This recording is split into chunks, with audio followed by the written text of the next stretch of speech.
Jawaban anggota badan ketika ruh akan dicabut diceritakan dalam suatu hadis.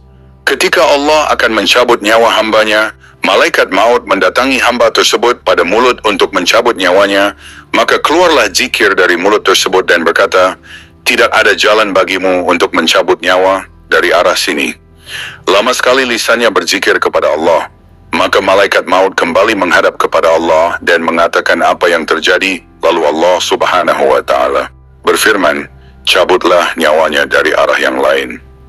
Maka datanglah malaikat maut pada tangan, keluar syadaqah dari tangan seraya berkata, "Tidak ada jalan bagimu untuk mencabut nyawanya.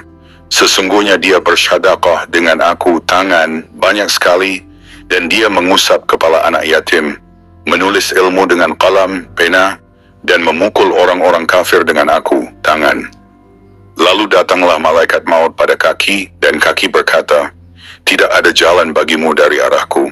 Sesungguhnya dia berjalan untuk salat berjamaah, salat hari raya, mendatangi majelis ilmu dan ta'lim dengan aku kaki." Kemudian malaikat maut mendatangi telinga, dan telinga pun berkata, "Tidak ada jalan bagimu dari arahku. Sesungguhnya dia mendengarkan Al-Quran, adhan, dan zikir dengan aku telinga." Kemudian datanglah malaikat maut pada kedua mata, dan mata pun berkata, "Tidak ada jalan bagimu dari arahku. Sesungguhnya dia melihat mushaf Al-Quran, wajah para ulama, kudanya orang-orang yang berjihad, dan wajah sedekah kami." Kemudian malaikat maut pergi menghadap Allah dan berkata, "Wahai Tuhanku, sesungguhnya hambamu berkata begini dan begini." Maka Allah Subhanahu wa Ta'ala berfirman, "Hai malaikat maut, pantatlikam, gantungkanlah namaku pada telapak tanganmu, dan perlihatkanlah pada ruh hambaku. Jika dia melihatnya, maka keluarlah ia." Maka ditulislah asma Allah pada telapaknya, dan diperlihatkan pada hamba Allah. Maka ia pun mengiyakan, dan keluarlah ruh hamba tersebut dengan berkat asma Allah, dan hilanglah pahitnya sakaratul maut darinya. Maka apakah tidak hilang azab yang pedih darinya, bila di dadanya tertulis asma Allah? Sebagaimana firman-Nya, "Afaman syarahallahu sadrahu lil islami fahuwa ala nurim min rabbih. Afaman syarahallahu sadrahu lil islami fahuwa ala nurim min rabbih." Maka apakah orang-orang yang dibukakan Allah hatinya untuk menerima agama Islam, maka ia berada dalam cahaya hidayah dari Tuhannya. Surah Az-Zumar 122. Maka apakah tidak hilang darinya siksa dan perkara yang menyusahkan di hari kiamat? Disebutkan dalam suatu hadis, ada 5 perkara yang menjadi racun yang mematikan, dan 5 perkara sebagai penawar obatnya. 1. Dunia adalah racun yang mematikan, dan zuhud adalah penawarnya. 2. Harta adalah racun yang mematikan, dan zakat adalah penawarnya. 3. Ucapan pembicaraan adalah racun yang mematikan, dan zikir adalah penawarnya. 4. Umur adalah racun yang mematikan, dan taat ayat adalah penawarnya. 5. Sepanjang tahun adalah racun yang mematikan, dan bulan Ramadan adalah penawarnya.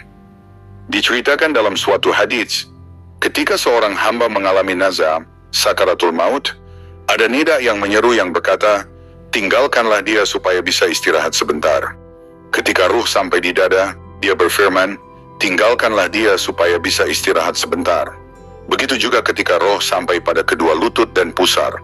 Ketika sampai pada tenggorokan, datanglah nida seruan, "Tinggalkanlah dia," sehingga anggota tubuhnya saling berpamitan satu sama lainnya.